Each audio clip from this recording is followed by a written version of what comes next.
अगर आपको समझना है कि व्हाट इज ट्रिग्नोमेट्री एंड वो रियल लाइफ में किधर काम आता है, तो इस वीडियो को पूरा देखो।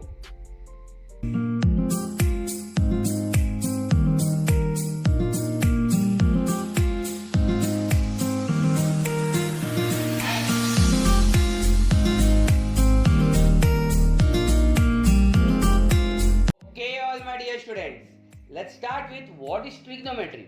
Now trigonometry क्या है, इसे जानने के लिए इसके वर्ड पे फोकस करना पड़ेगा। Now trigonometry is made up of two words, that is trigno and metry. Trigno का मतलब होता है ट्रायंगल और मेट्री का मतलब होता है मेजर।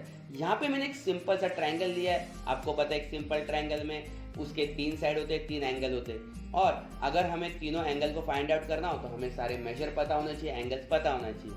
बट मैं आपको बता दूं, अगर आप ट्रिग्नोमेट्री कर रहे हो तो ऑलरेडी आपको एक एंगल तो पता ही होता है, क्योंकि एक एंगल उसका हमेशा होगा 90 डिग्री, क्योंकि हमें काम करना है राइट एंगल ट्रायंगल में।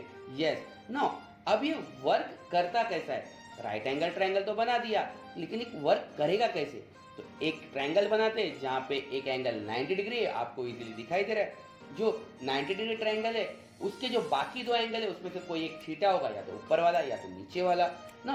अगर ये राइट एंगल ट्रायंगल है तो उसका जो परपेंडिकुलर लाइन है उसको मैं किसी चीज से डिनोट कर देता हूँ, जैसे कि ट्री ना। यहाँ पे जैसे समझ लो कि आप उस ट्री को देख रहे हो और उसके टिप पॉइंट को देख रहे हो और पता करने की कोशिश कर रहे हो ये ट्री का हाइट क्या हो सकता है।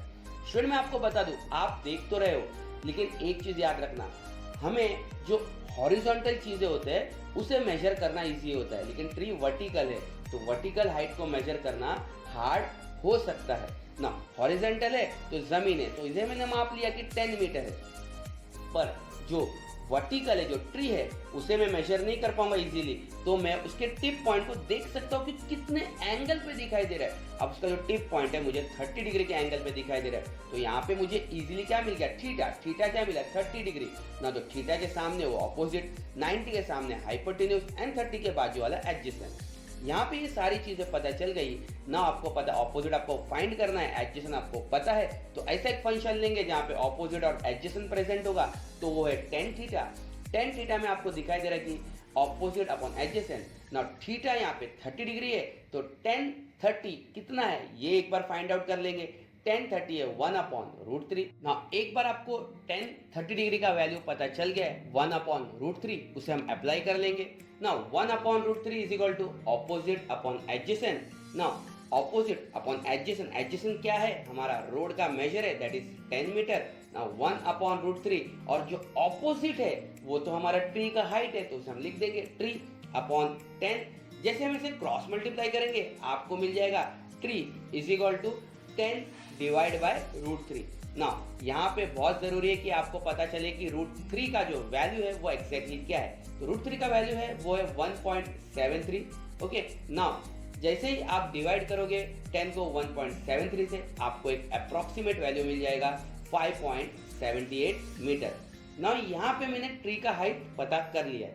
ओके, ट्री तक तो ठीक था, बट अगर ट्री से कुछ लंबा हाइटेड चीजें जैसे कि माउंटेन्स हो गया या बिल्डिंग्स हो गया, अगर मुझे उसे पता करना है तो क्या मैं इसी फॉर्मूला के थ्रू उसे पता कर सकता हूँ? तो उसे भी हम लोग एक बार चेक कर लेंगे।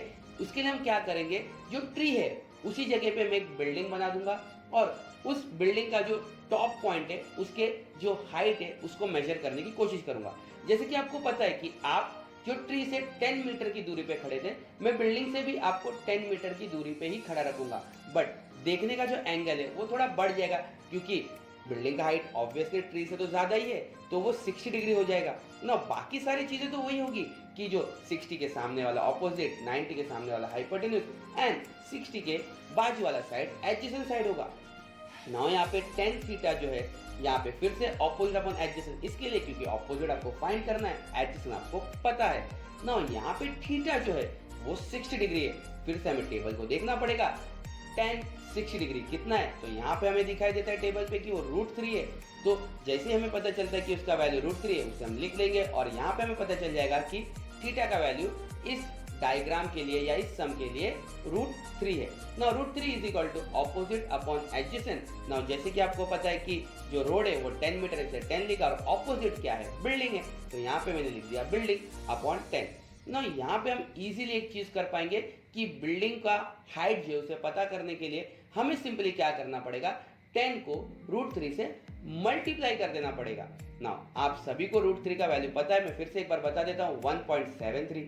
और जैसे ही आप 10 को 1.73 से मल्टीप्लाई कर देंगे आपको बहुत ही इजीली बिल्डिंग का हाइट पता चल जाएगा, दैट विल बी 17.3 मीटर।